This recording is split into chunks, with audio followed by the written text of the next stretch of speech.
Hello everyone, my self Prashant Thakur और biology faculty बहुत स्वागत करते हैं आज की क्लास में।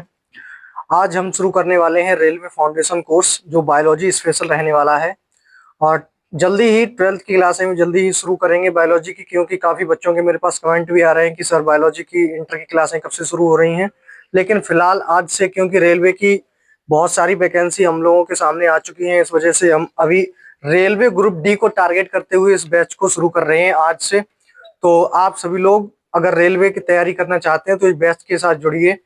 इस बायो वर्ल्ड टीम के साथ में हम आप लोगों की एक बेहतरीन तैयारी कराएंगे, जहां पर आप देखेंगे कि बायो का जो भी क्वेश्चन है आपसे बाहर नहीं जाएगा अगर आप हमारी क्लासों को देखते हैं। और क्लास को देखने के बाद आप चाहे कोई सा भी मॉक उठाकर देख लीजिएगा, अभी कोई भी क्वेश्चन आपसे छूटने वाला नहीं है। ठीक है, तो आज हम शुरू करने वाले हैं बायोलॉजी। बायोलॉजी स्पेशल की क्लास रहने वाली है, देख रहे हैं आप सभी लोग बायोलॉजी। ठीक है, बायोलॉजी यानी जीव विज्ञान। जीव विज्ञान, देखिए रेलवे की चाहे आप कोई सी वैकेंसी उठाकर देख लो, चाहे वो रेलवे हो, रेलवे एनटीपीसी हो, चाहे रेलवे ग्रुप डी हो, एएलपी हो, टेक्नीशियन हो, चाहे किसी भी डिपार्टमेंट में आप चले जाइए, साइंस का एक इम्पोर्टेंट रोल प्ले करता है, जिसमें आपकी बायोलॉजी, केमिस्ट्री और फिजिक्स। अभी हम शुरुआत कर रहे हैं आप लोगों के लिए सिर्फ बायोलॉजी। जब हम बायोलॉजी को खत्म कर लेंगे, इसके जब मॉक क्वेश्चन वगैरह जब हम लगा रहे होंगे, तो एक तरफ मैं आपके मॉक क्वेश्चन को लगवा रहा हूँ और दूसरी तरफ मैं आपकी केमिस्ट्री को भी शुरू कर दूंगा। ठीक है, इसी के साथ में कम से कम एक सप्ताह के बाद में आप लोगों की इंटर की क्लासें भी शुरू हो रही हैं, जो बच्चे इंटर में इस साल परीक्षा देंगे। ठीक है, हमारा जो लास्ट बैच चला था उसमें हमारे जो ऑफलाइन बच्चे हमसे जुड़े हुए थे और जो ऑनलाइन हमारी क्लासें ले रहे थे, उन उन बच्चों ने बहुत ही अच्छा परफॉर्मेंस किया है इस बार यूपी बोर्ड में। दिल गदगद हो गया इस चीज को देख कर कि उन बच्चों का जो रिस्पॉन्स मिला है बहुत अच्छा लगा मुझे। और 10th के बच्चों ने भी भौकाल मचा दिया इस बार की परीक्षाओं में। तो ऐसी ही उम्मीद करेंगे इस बार फिर से कि 2027 में जब आप परीक्षा देने जाएं तो एक हमसे जुड़े रहें, तो इस बार भी आपका वैसा ही पेपर एकदम वीआईपी होगा। और इस बार आप लोग देखेंगे कि हमारे जो क्वेश्चन थे वो जो हमने पढ़ाया था ऑनलाइन में सिर्फ वही फंसा है, उससे बाहर कुछ भी नहीं गया है। अभी भी हमारी यूट्यूब पर वीडियो है, आप चाहें तो, भरोसा ना हो तो आप जाकर वहां से देख सकते हैं कि एक एक क्वेश्चन वहां से फंसा है। मैंने कहा था सब क्वेश्चन फंसेंगे, तो सारे क्वेश्चन फंसे हैं। और डायग्राम के लिए माफी चाहूंगा, जो डायग्राम पढ़ाए थे वो नहीं आ पाए, तो थोड़ी चीजें छूट भी जाती हैं, कुछ पकड़ते हैं तो कुछ छूट जाता है, तो उसके लिए माफी चाहूंगा। लेकिन इस बार उससे भी अच्छा परफॉर्मेंस आप परीक्षाओं में करें, उसके लिए हम बेहतरीन प्रयास करेंगे। फिलहाल हम फोकस करेंगे यहाँ पर रेलवे के लिए। ठीक है, चलिए let's start this class. Okay, हम बात करने वाले हैं जीव विज्ञान के बारे में।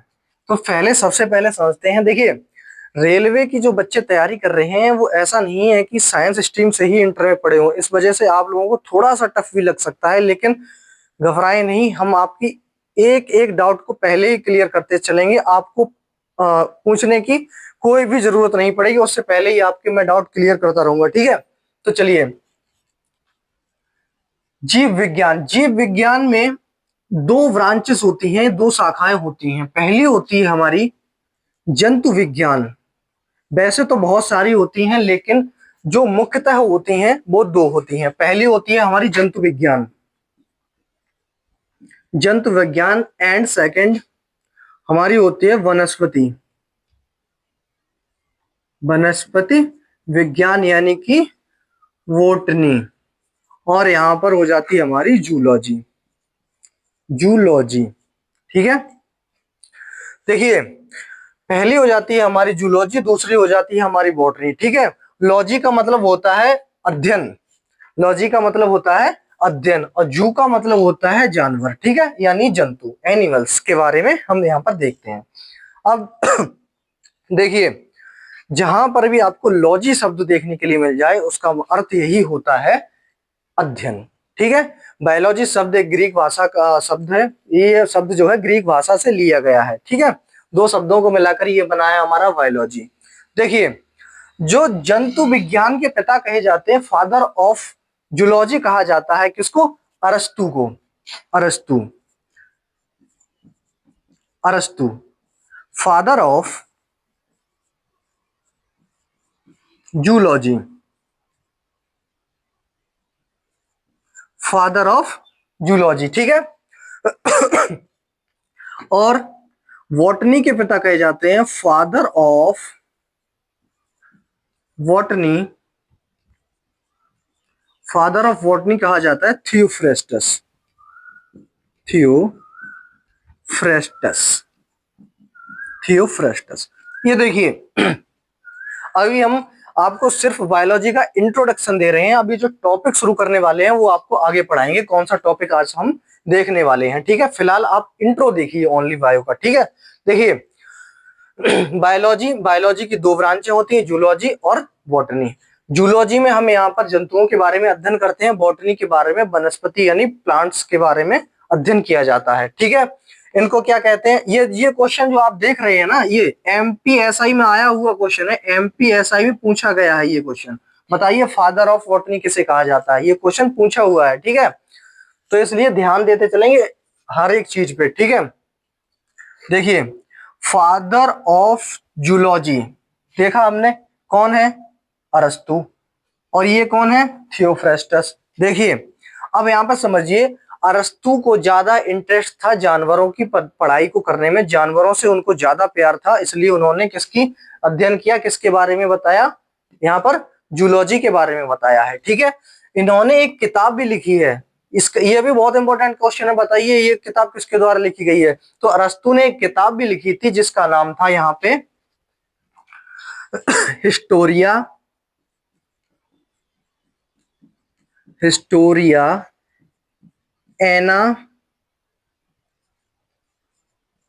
मिलियम, हिस्टोरिया एनामिलियम एक पुस्तक थी इन्होंने लिखी जिसका नाम था हिस्टोरिया एनामिलियम, ठीक है। अब थियोफ्रेस्टस ने भी एक किताब लिख दी। अब देखिए, ये जो अरस्तु है इनके गुरु हैं, किसके, थियोफ्रेस्टस के। अरस्तु का शिष्य कौन है, थियोफ्रेस्टस। तो जब गुरु ने एक किताब लिख दी तो इनसे इंस्पायर होकर थियोफ्रेस्टस ने भी एक किताब लिखी जिसका नाम था Historia, Historia plantarum, Historia plantarum. जब गुरु ने एक किताब लिख दी तो चेला भी इंस्पायर हो गया, समझ रहे हो ना। इन्होंने कौन सी लिखी, हिस्टोरिया एनामिलियम, और इन्होंने लिख दी हिस्टोरिया, हिस्टोरिया प्लांटेरम। देखिए, याद करने का तरीका, यानी कि इन्होंने प्लांट के बारे में एक इतिहास लिख दिया। इतिहास को अंग्रेजी में क्या कहते हैं, हिस्ट्री, हिस्ट्री से आप हिस्टोरिया याद रखेंगे, और प्लांट यानी पौधों के बारे में बताया तो प्लांटेरम, ठीक है। और ऐसे ही इसको याद रखेंगे, इन्होंने जानवरों के बारे में इतिहास लिख दिया तो हिस्टोरिया मीन्स हिस्टोरिया, और एनामिलिया मतलब जानवरों के बारे में इन्होंने इतिहास लिख दिया, ठीक है ना। इस चीज को आप नोट करें, इसका स्क्रीनशॉट ले लीजिए, तब तक मैं साइड हो जाता हूं, उसके बाद में आगे का टॉपिक शुरू कर रहे हैं।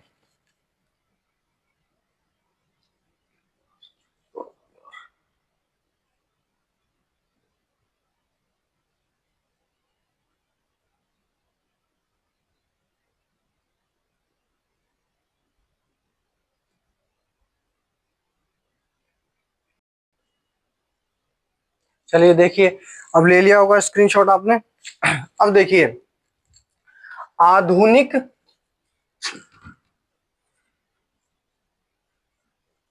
आधुनिक जीव विज्ञान, आधुनिक जीव विज्ञान के पिता कौन है, who is the modern biologist father, who is the father of modern biology. देखिए, ये बायोलॉजी जो सिंपल जैसे हमने बताया था, अभी हेडिंग लगाई थी बायोलॉजी, ठीक है। देखो, बायोलॉजी ये लिखाया था। तो जीव विज्ञान का पिता कहा जाता था अरस्तु को, और जंतु विज्ञान का पिता भी कहा जाता था अरस्तु को। लेकिन यहाँ पर आधुनिक जीव विज्ञान का पिता अगर जब भी पूछे तो यहाँ पर आपको लिखना है चार्ल्स डार्विन। कौन सा नाम लिखना है, चार्ल्स डार्विन। ये सारे क्वेश्चन आए हुए हैं जो हम आपको लिखवा रहे हैं, ये सारे क्वेश्चन पूछे गए हैं। चार्ल्स डार्विन, आधुनिक जीव विज्ञान का पिता किसको कहते हैं, चार्ल्स डार्विन को कहा जाता है। जो आधुनिक जीव विज्ञान के पिता हैं किसको कहते हैं, चार्ल्स डार्विन को। अब हम अपना टॉपिक शुरू कर रहे हैं, जो भी आज पढ़ाया जाता है यहाँ पे जो इंट्रोडक्शन है वो बायोलॉजी का खत्म कर रहे हैं, ठीक है। चलिए अब देखते हैं जो आज का टॉपिक रहने वाला है, जो थंबनेल में आपको दिखाई दे रहा होगा कि कौन सा टॉपिक है, मैंने पहले ही थंबनेल में डाल दिया। आज का टॉपिक रहने वाला है human blood. Human blood, human blood यानी कि मानव रक्त। आज हम बात करने वाले हैं मानव रक्त के बारे में। मानव रक्त, रक्त, लहू, खून, कुछ भी कह सकते, ठीक है।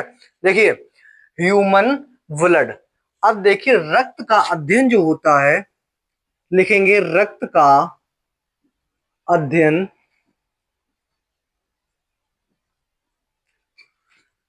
हेमेटोलॉजी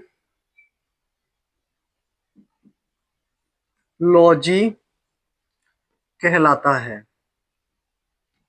कहलाता है। याद कैसे करें हेमेटोलॉजी? अभी हमने बताया था आपको, किसी भी अक्षर के एंड में यदि लॉजी देखने के लिए मिल जाए तो लॉजी का मतलब होता है अध्ययन, ठीक है। और हेमेटोलॉजी, हेमेटो, हेमेटो को किससे रिलेट करेंगे? देखिए हमारे ब्लड में क्या पाया जाता है, हीमोग्लोबिन। आप सभी को पता है हीमोग्लोबिन पाया जाता है। अभी देखो बता रहे हीमोग्लोबिन, हीमोग्लोबिन पाया जाता है। अब देखिए जब हीमोग्लोबिन पाया जाता है, हीमो हेमेटो, हीमो हेमेटो कुछ कुछ रिलेट कर रहा है, तो इसी से आप लोग याद रख सकते हैं हेमेटोलॉजी। रक्त का अध्ययन क्या कहलाता है? क्या कहलाता है? हेमेटोलॉजी, ठीक है। ये आया हुआ क्वेश्चन है, पूछा गया है पहले, हेमेटोलॉजी कहलाता है, ठीक है। अब लिखेंगे सेकंड लाइन, रक्त हमारे शरीर में, रक्त हमारे शरीर में तरल संयोजी ऊतक होता है, होता है। घबराना नहीं, तरल संयोजी ऊतक को देखकर अभी हम बता रहे, देखो तरल का मतलब तो आप लोग जानते हैं, कोई भी चीज लिक्विड फॉर्म में अगर होती है तो उसको हम तरल कहते हैं, ठीक है। लिक्विड फॉर्म में होती है उसे हम तरल कहते हैं। अब हमारा जो ब्लड होता है, अगर हम कट जाए कहीं पे खून निकलने लगे तो लिक्विड फॉर्म में निकलता है, तरल अवस्था में निकलता है, ठीक है। तो देखिए यहाँ पर लिखा है तरल संयोजी ऊतक। अब संयोजी क्या होता है? देखिए संयोजी वह चीज होती है जो हमारे पूरे शरीर को कनेक्ट की होती है, यानी कि कहीं कोई सा भी मेरा अंग काट दो वहां से ब्लड निकलने लगेगा, यानी कि इससे यह दर्शाता है कि पूरे बॉडी में हम ब्लड जो है हमसे कनेक्ट है। इसी चीज को हम अंग्रेजी में इसको कनेक्टिविटी भी कहते हैं, ठीक है। देखिए तरल संयोजी समझ में आ गया, तरल का मतलब लिक्विड हो गया, और यहाँ पर जो संयोजी का मतलब हो गया वो कनेक्ट है पूरे शरीर में। क्या क्या चीज हमारे शरीर में ऊतक का कार्य करती है, कौन कौन से ऊतक होते हैं? जैसे कि फॉर एग्जांपल ब्लड तो हो गया, दूसरी चीज हमारा हड्डियों का ढांचा हमें जोड़े हुए है, यानी कि पूरे शरीर में वह कनेक्ट है, तो उसे क्या कहेंगे हम? संयोजी। अब बात आती है ऊतक। ऊतक क्या होते हैं? देखिए जैसे मान लीजिए हमारे शरीर में आप लोगों को पता है रक्त वाहिकाएं होती हैं, ठीक है, रक्त वाहिकाएं होती हैं, veins, veins is called veins, ठीक है। तो देखो वेंस जो होती हैं उसमें आप लोगों को पता है ब्लड भरा रहता है, ब्लड भरा रहता है ना। अब ब्लड के अंदर हमारी कोशिकाएं भी होती हैं, डिफरेंट डिफरेंट टाइप की, अलग अलग टाइप की कोशिकाएं होती हैं, जैसे आरबीसी हो गया, डब्ल्यूबीसी हो गया, प्लाज्मा हो गया, यानी कि बहुत सारी कोशिकाएं होती हैं। तो जब यह कोशिकाएं, जैसे ये मान लीजिए हमारी आरबीसी है, आरबीसी की ये कोशिकाएं हैं, ठीक है।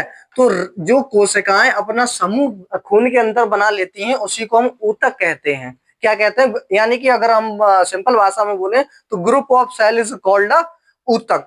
समझ में आ गया? ऊतक क्या कहा जाता है? इसी को हम ऊतक कहते हैं। किसी भी चीज कोशिकाओं का जो समूह होता है, अगर उसको हम ब्लड के अंदर देखें तो ही हमारा क्या कहलाता है? ऊतक, तरल संयोजी ऊतक। अब देखिए, अब यह जो संयोजी ऊतक होते हैं ये भी हमारे शरीर में दो प्रकार से होते हैं। अब कोई भी ये नहीं बोलेगा कि कई प्रकार के भी होते हैं, क्योंकि कई लोग, हमने देखा है इस चीज को, बच्चे काफी कमेंट करते हैं कि ऐसे तो हमारे शरीर में यूरिन भी होता है, यूरिन भी तरल पदार्थ होता है हमारे शरीर में, उसको भी हम कनेक्टिव टिश्यू कह सकते हैं। कनेक्टिव टिश्यू का मतलब होता है संयोजी ऊतक, ठीक है, तो उसको भी हम कनेक्टिव टिश्यू कह सकते हैं, लेकिन नहीं, क्यों? क्योंकि यह जो हमारा यूरिन होता है वो भी हमारा फिल्टर होके कहां से जाता है? ब्लड से ही जाता है। 90 to 92% हमारे शरीर में पानी होता है, जो हमारी किडनी उसको फिल्टर करके मूत्र द्वार से मूत्र बनकर बाहर निकाल देती हैं, उसको हम यूरिन कहते हैं, लेकिन वह तरल संयोजी ऊतक नहीं हो सकता है। हाँ, अगर ऊतक की बात करें तो ऊतक हमारे शरीर में हड्डियां होती हैं, बोन्स, ठीक है। देखिए, संयोजी ऊतक, तरल संयोजी ऊतक डालेंगे, संयोजी तरल संयोजी ऊतक, तरल संयोजी ऊतक, पहला तो हमने बता दिया आपको, रक्त होता है, रक्त यानी कि ब्लड, पहला तो हो गया हमारा रक्त। अब दूसरा क्या हो सकता है, आप लोग अंदाजा लगाइए और कमेंट करिए, ये क्वेश्चन कमेंट करेंगे आप लोग। देखिए, हम हड्डियां को हम हड्डियों को इसमें नहीं जोड़ सकते, क्योंकि मैंने हेडिंग क्या डलवाई? तरल संयोजी ऊतक, यानी कि लिक्विड फॉर्म में होना चाहिए। लिक्विड फॉर्म में हड्डियां थोड़ी होती हैं हमारी, तो लिक्विड फॉर्म में दूसरा क्या होता है हमारा? लिम्फ। क्या होता है? लिम्फ। अब ये क्या होता है लिम्फ? देखिए इधर, लिम्फ। अब देखो ये लिम्फ क्या होता है, ये भी एक तरीके का ब्लड ही होता है लिम्फ। देखिए कैसे, सॉरी, देखिए रक्त क्या होता है? रक्त जो होता है हमारी, इसमें आरबीसी पाई जाती है, आरबीसी नाम सुना होगा, आरबीसी रेड ब्लड सेल्स, ठीक है। और इसमें जो होता है, इसमें व्हाइट ब्लड सेल पाई जाती है, यानी कि डब्ल्यूबीसी पाई जाती हैं। देखिए, जब आप बीमार होते हैं या जब आपको बुखार आता है, तो आप पैथोलॉजी पर जाते हैं, तो जो लैब टेक्नीशियन होता है वो आपका चेकअप करता है, डॉक्टर जब प्रोवाइड करता है उसको सीवीसी की जांच, तब आप उससे चेकअप करवाते हैं।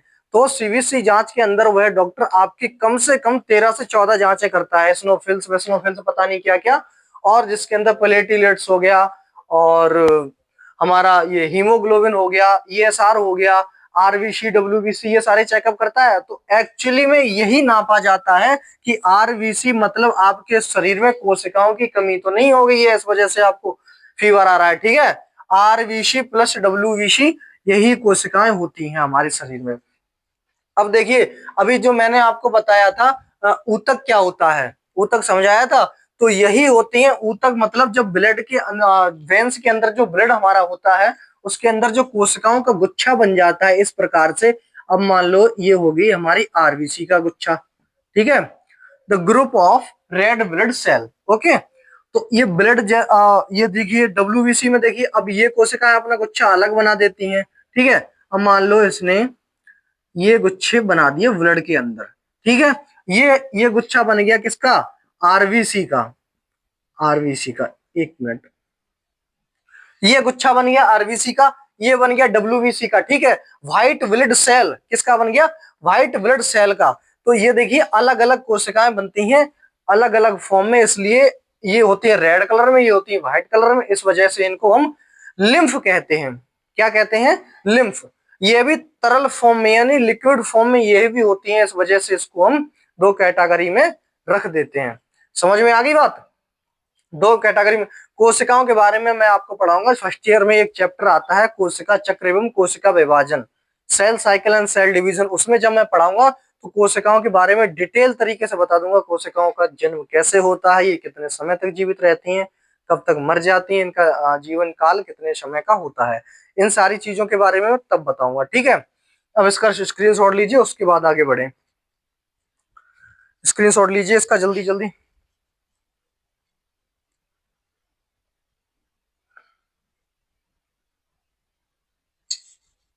चलिए देखिए आगे। अब हम देखेंगे हमने क्या क्या रिवीजन वो पढ़ लिया है। देखिए, हमने पढ़ा सबसे पहले बायोलॉजी के बारे में, ठीक है। बायोलॉजी पढ़ने के बाद में हमने आपको बताया how many types of branch, कितने प्रकार की शाखाएं होती हैं इसमें, ठीक है। दो प्रकार की शाखाएं बताई, जूलॉजी एंड बॉटनी बताया। इसके जनक कौन होते हैं उसके बारे में बताया। बॉटनी के जनक हमने थियोफ्रेस्टस को बताया। जूलॉजी के जनक हमने आपको क्या बताया था? अरस्तु के बारे में। बायोलॉजी के जनक भी, फादर ऑफ बायोलॉजी भी अरस्तु को ही कहा जाता है, इसके बारे में बताया मैंने, ठीक है। उसके बाद में मॉडर्न बायोलॉजी की मैंने आपको जनक बताई, कौन बताया? कौन बताया था मैंने? Charles Darwin. Okay, Charles Darwin को मैंने बताया। उसके बाद में मैंने आपको रक्त के बारे में बताया, रक्त का अध्ययन हेमेटोलॉजी कहलाता है। ठीक है, उसके बारे में मैंने संयोजी ऊतक पढ़ाए, तरल संयोजी ऊतक पढ़ाए, कितने प्रकार के होते हैं वो पढ़ाया। ठीक है, अब हम देखने वाले हैं रक्त का वाहन, ट्रांसफुलेशन ऑफ ब्लड। रक्त वाहन, वाहन चाहे वहन लिख लीजिए, वहन ठीक रहेगा, रक्त वहन। ठीक है, रक्त वहन इसमें लिखेंगे हमारे शरीर में, हमारे शरीर में रक्त 3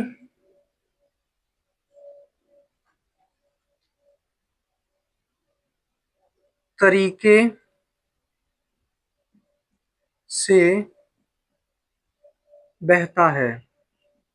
3 तरीके से कैसे बहता है मतलब, सबसे पहले कोई वहन कराता है इसका, जो कोई ट्रांसपोर्टेशन कराता है वो देखिए कौन होता है।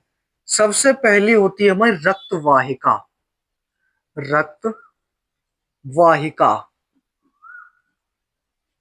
रक्त वाहिका। ठीक है, दूसरे नंबर पर आ जाती है हमारी शिराएं,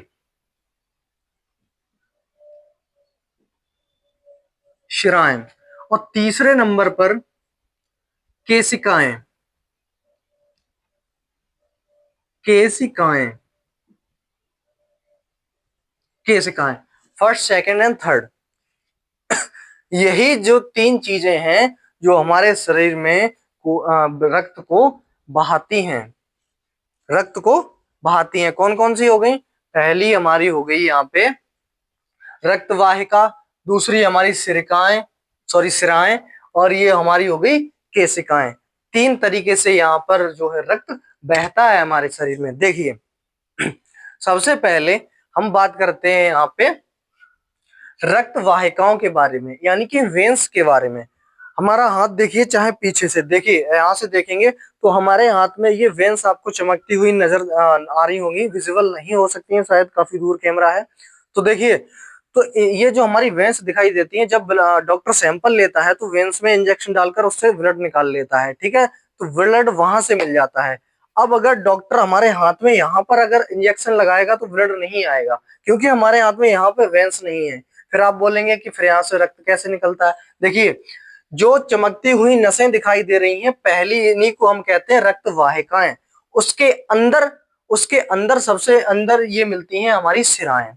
किसके अंदर, इसके अंदर रक्त वाहिकाओं को काटेंगे तो जैसे अब मान लो यहाँ पे हमने हाथ काटा, यहाँ पे तो नस नहीं है, लेकिन फिर भी यहाँ से ब्लड बहता है। तो किसकी वजह से बहता है, शिराओं की वजह से। शिराओं के बाद में आ जाती है हमारी केशिकाएं, ये तो इतनी छोटी होती हैं जो हमें अपनी आंखों से दिखाई नहीं देती हैं। ठीक है, तो ये 3 चीजें हो गई जिससे हमारा ब्लड बहता है। समझ में आया, जिससे हमारा ब्लड बहता है। ब्लड अम्लीय होता है, क्षारीय, वो हम बताएंगे जब हम पीएच, जो पीएच पैमाना जब पढ़ाएंगे तब पढ़ाएंगे उसके बारे में। ठीक है, तब पढ़ाएंगे इसके बारे में, क्षारीय होता है या अम्लीय होता है। ठीक है भाई, तो अब इस क्लास को यहीं पर समाप्त करेंगे और इसके बारे में हम आगे डिटेल कल चर्चा करेंगे इसकी। और बाकी आप लोग अगर थोड़ा भी अगर पसंद आया है लेक्चर को तो आप लोग चैनल को सब्सक्राइब जरूर कर दें, एक लाइक कर दें, और उन तक चैनल ये वीडियो जरूर शेयर कर दें जो भी गवर्नमेंट एग्जाम की एनी अदर एग्जाम, मतलब नॉट फॉर ओनली रेलवे, किसी भी एग्जाम की तैयारी कर रहे हैं जिसमें साइंस पूछी जाती है, चाहे आप एसआई की तैयारी कर रहे हो, एमपी एसआई है ना, उसमें भी साइंस पूछी जाती है।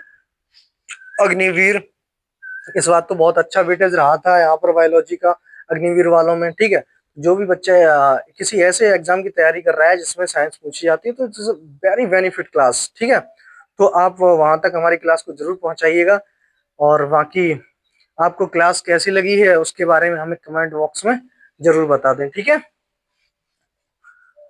2 लाइनों के साथ क्लास को हम यहाँ पर खत्म करेंगे। ठीक है, 2 लाइनें यहाँ पर बोलकर क्लास को अपनी खत्म करेंगे, और बाकी आप कल फिर से जुड़िएगा हमारे साथ में, इससे आगे पढ़ाएंगे। तो लाइनें इस प्रकार हैं कि क्यों डरे, जिंदगी में क्या होगा, कुछ ना होगा तो तजुर्बा होगा।